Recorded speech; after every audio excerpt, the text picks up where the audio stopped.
Em uma noite quente de verão, Lucas estava animado por ter um encontro com sua nova namorada, Laura. Ele dirigiu até a casa dela e, quando ela entrou no carro, um sorriso brilhante iluminou o rosto de Lucas. Juntos, eles decidiram ir para a periferia da cidade, onde a vista panorâmica das luzes urbanas era conhecida como Mirante dos Amantes. Lucas estacionou o carro em um lugar isolado, cercado pela escuridão e pelo silêncio da noite. À medida que contemplavam o espetáculo das luzes da cidade, Lucas envolveu o braço ao redor de Laura e ligou o rádio do carro. A melodia suave de uma música romântica encheu o interior do veículo.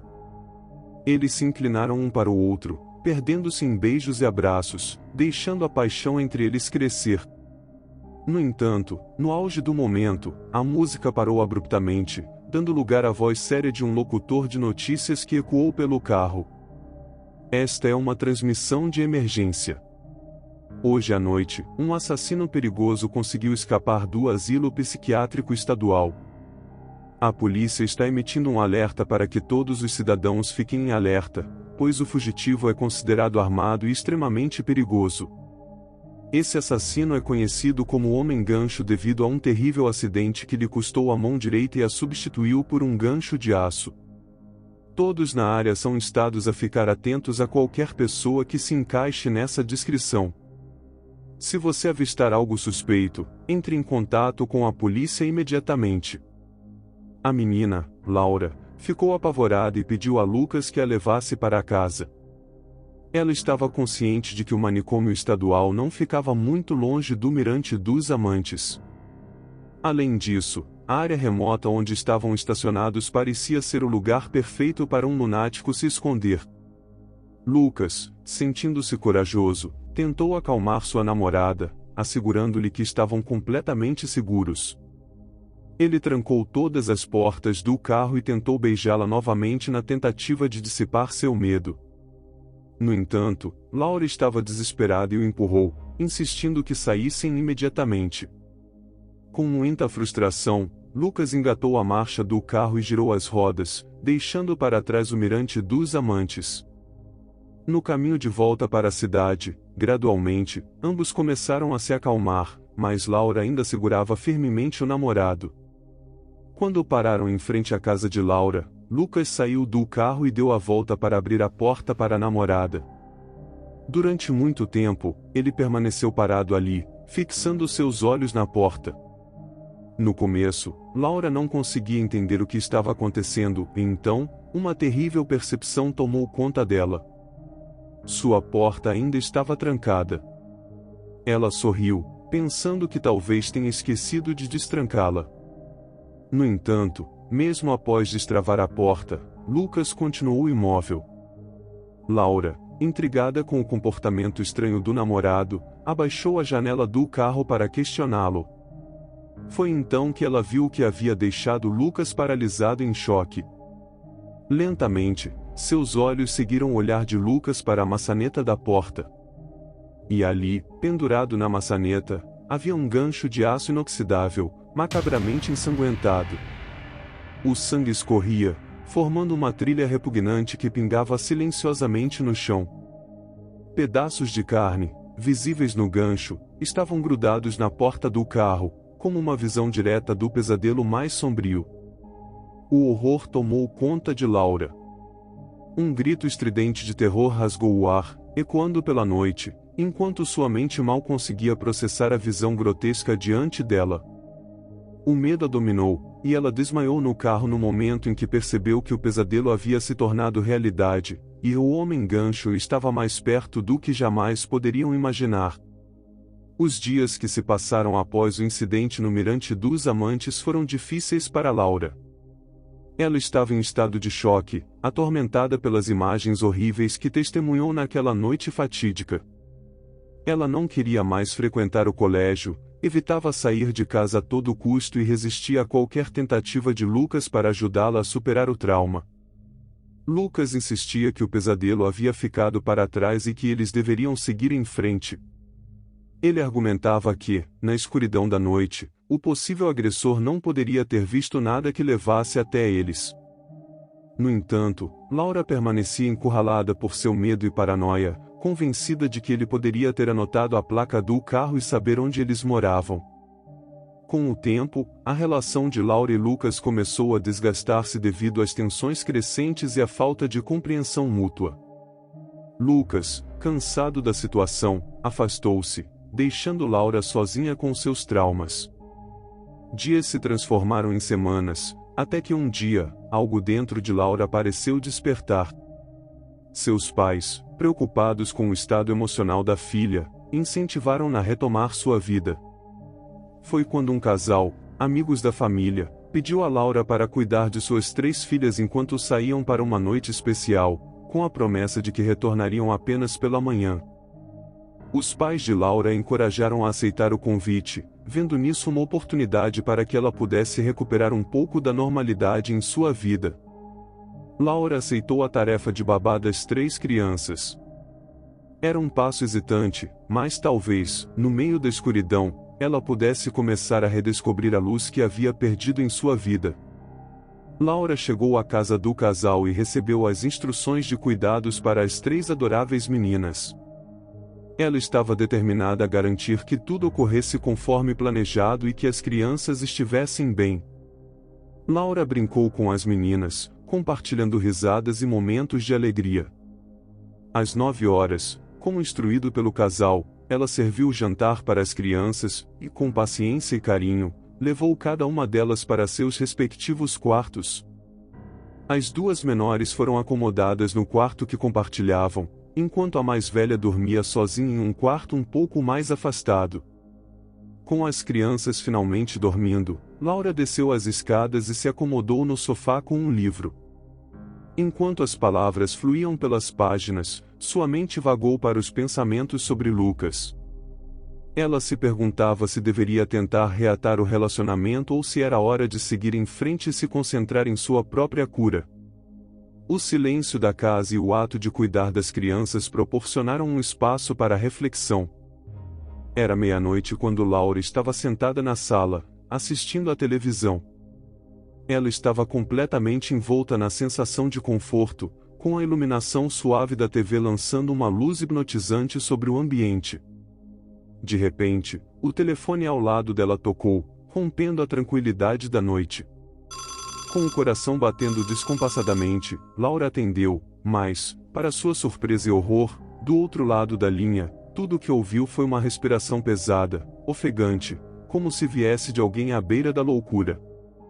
Logo, uma voz rouca de homem, carregada de um ar sombrio, emergiu da respiração, perguntando com uma sinistra calma: "Você verificou as crianças?" Um arrepio percorreu a espinha de Laura enquanto ela tentava processar o que estava acontecendo. Um calafrio de medo percorreu seu corpo, e suas mãos tremeram quando ela desligou o telefone, tentando se convencer de que era apenas uma brincadeira de mau gosto, apesar de seu coração insistir em outra coisa. De volta à televisão, ela lutou para retomar a sensação de normalidade. No entanto, cerca de 15 minutos depois, o telefone tocou novamente. Com as mãos trêmulas, Laura pegou o fone e ouviu risadas histéricas que ecoaram como um eco demoníaco do outro lado da linha. A mesma voz, agora mais perturbadora do que antes, continuou com sua arrepiante indagação: "Por que você não verificou as crianças?" Laura bateu o telefone com tremor nas mãos. Ela estava assustada, sentindo-se completamente desamparada. Sem perder tempo, a jovem, agora trêmula de medo, ligou imediatamente para a polícia, buscando ajuda diante do terror que a havia invadido. A telefonista na delegacia, em um tom de voz firme e tranquilizador, instruiu Laura a manter o homem na linha, caso ele ligasse novamente. Essa ação permitiria à polícia mais tempo para rastrear a ligação. Não demorou muito para que o telefone tocasse novamente. A sala de estar agora parecia um abismo sombrio e sinistro, enquanto Laura atendia o telefone pela 3ª vez. Mais uma vez, a respiração pesada ecoou do outro lado da linha, como um hálito de pesadelo, o qual fazia o coração de Laura disparar descontroladamente. A voz do homem, com um tom perturbadoramente calmo, penetrou em sua mente atormentada, sussurrando palavras que causavam arrepios. Você realmente deveria dar uma olhada nas crianças. As coisas têm que ser justas. Você tirou uma mão minha. E agora, eu quero uma mão sua. Laura estava em desespero, sem saber como reagir à situação aterradora. Ela bateu o telefone no gancho e ficou atordoada, sentindo-se presa em uma armadilha doentia. Em busca de uma solução, ela correu para a cozinha em busca de alguma forma de proteção. O pavor corroía seus pensamentos quando ela agarrou uma faca, sentindo-se ao menos um pouco mais segura. No entanto, antes que Laura pudesse sequer pensar em como se defender, o telefone tocou novamente. O som estridente ecoou na cozinha, como um grito de pesadelo ecoando pelas paredes. Desta vez, foi a voz da telefonista da delegacia que rasgou o silêncio da noite: saia de casa agora mesmo. As ligações vêm do outro telefone da casa. O terror inundou Laura, sua mente em um turbilhão. Ela largou o telefone e correu desesperadamente em direção à porta da frente, seu coração batendo com violência. No entanto, antes de abrir a porta e escapar daquele pesadelo, uma lembrança terrível a assaltou: as crianças. Ela não podia deixá-las ali, indefesas e vulneráveis. O dilema a paralisou por um momento agonizante. O instinto de proteção pelas crianças e o desejo de escapar daquele pesadelo se chocaram dentro dela. Nesse momento, Laura ouviu passos arrastados ecoando do andar de cima. Seu coração martelava em seu peito enquanto ela, com lágrimas nos olhos, tomava a decisão de subir as escadas, segurando a faca com firmeza. Ela gritava desesperadamente que a polícia estava a caminho, mesmo que suas palavras mal conseguissem romper o silêncio sufocante. Com passos cuidadosos, ela avançou até o quarto das duas crianças menores gritando que estava armada e já podia ouvir a sirene da polícia. Laura, com o rosto pálido de medo, acordou as crianças, e sussurrando com urgência, instruiu-as a ficarem em silêncio.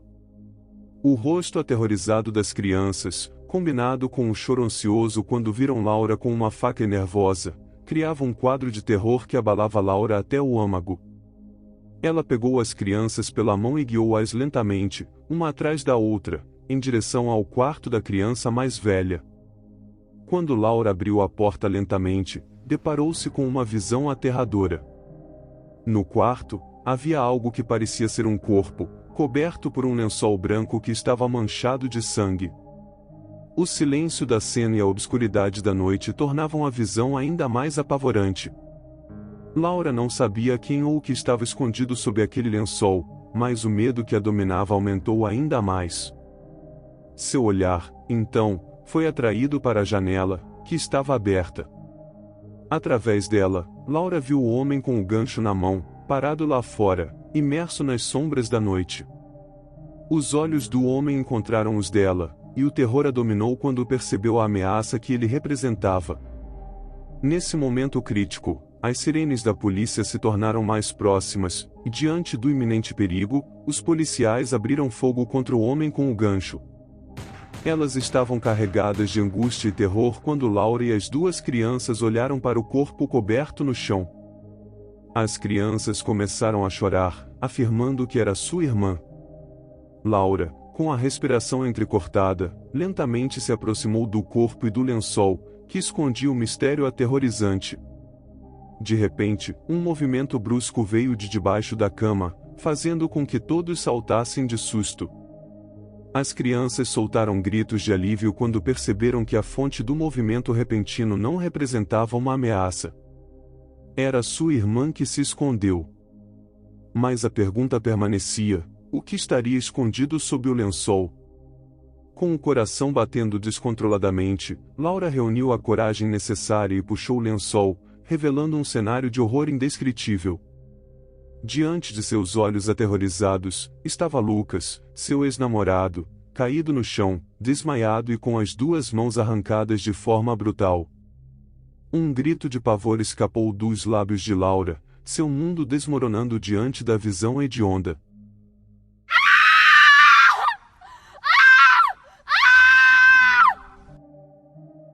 Com a chegada da polícia, a casa foi rapidamente transformada em um cenário de investigação. Os policiais tranquilizaram Laura, assegurando-lhe que o homem com o gancho estava morto, e tomaram as medidas necessárias para cuidar de Lucas, que foi levado às pressas para o hospital. Laura compartilhou sua história aterradora com as autoridades, detalhando os eventos que a haviam levado a este pesadelo. Após uma investigação minuciosa, a polícia lhe revelou informações perturbadoras.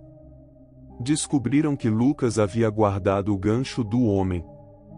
E ele, motivado por uma vingança doentia, mutilou a mão de Lucas em busca de justiça. A polícia contou a Laura que o homem com o gancho tinha levado Lucas até a casa onde ela estava, com a intenção de envolvê-la em um jogo macabro e vingativo. Provavelmente, ele planejava arrancar a mão de Laura como parte desse jogo sádico.